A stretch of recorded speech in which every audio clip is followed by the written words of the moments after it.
today, the dangers of fundamentalism are all too clear. Across history, belief systems, whether religious or ethnic or political, have been distorted, twisted into absolutes. This rigid thinking has driven some of humanity's most devastating conflicts. Today we'll explore the threat of fundamentalism. We'll talk about how it begins, how it spreads, and most importantly, how it devastates those it touches. Fundamentalism is the belief in the absolute correctness of a specific doctrine, whether it's religious or political. It often claims to be the sole truth, dismissing all others. At its heart is the refusal to compromise, to tolerate, or to engage in dialogue.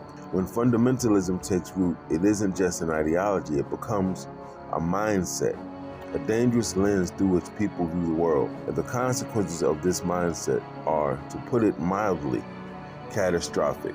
For example, fundamentalism often leads to 5 very devastating practices: intolerance, unnecessary and extreme violence, the suppression of people's freedom, the rejection of progress, and political corruption and manipulation. One of the most infamous examples of religious fundamentalism is the Crusades, a series of religious wars that were sanctioned by the Catholic Church during the Middle Ages. From the year 1095, Christian knights set out to reclaim the Holy Land, but the mission quickly turned into a brutal conquest. The wars weren't only about religion, they were driven by power and control. Yet the rallying cry was based on fundamentalist belief that Christian doctrine was the only path, and anyone outside it, Muslims, Jews, even Eastern Christians, were enemies.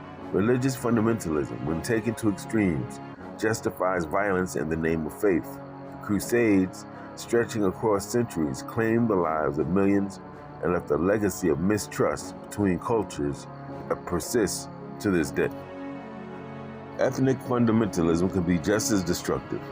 The Rwanda Genocide of 1994 is a stark reminder. Over the course of just 100 days, approximately 800,000 Tutsis were slaughtered by Hutu extremists. At the heart of this atrocity was the fundamental belief in ethnic superiority and purity. Propaganda, fueled by decades of tension, cast the Tutsi population as enemies of the state. The extremists believed they were purifying the nation by exterminating those who did not belong. This wasn't just about ethnic difference, it was about a warped ideology that justified genocide.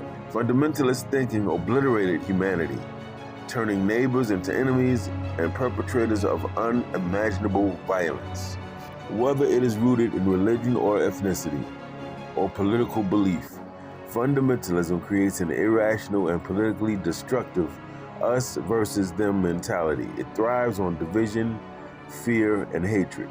The human toll is not just in lost lives, it's in broken societies, fractured families, and deep wounds that last generations and sometimes never heal. These examples, the Crusades and the Rwanda Genocide, are not isolated incidents. They are part of a larger, tragic pattern of history.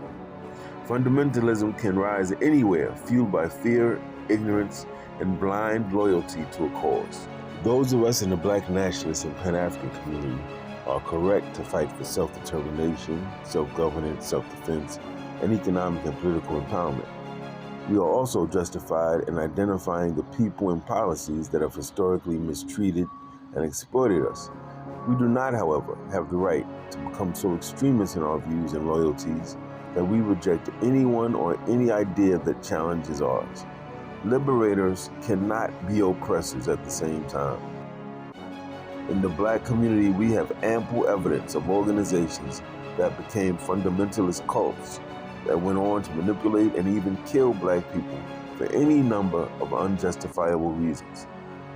Fundamentalism is a choice, and we have the power to choose another path, a path of dialogue, tolerance, and understanding. It starts with rejecting absolutes and embracing the complexity of human experience. We must beware of fundamentalism in all its forms, because when we do, we safeguard not just our own immediate future, but the future of all humanity. Peace and Black power. This has been a message from Harlem Liberation School.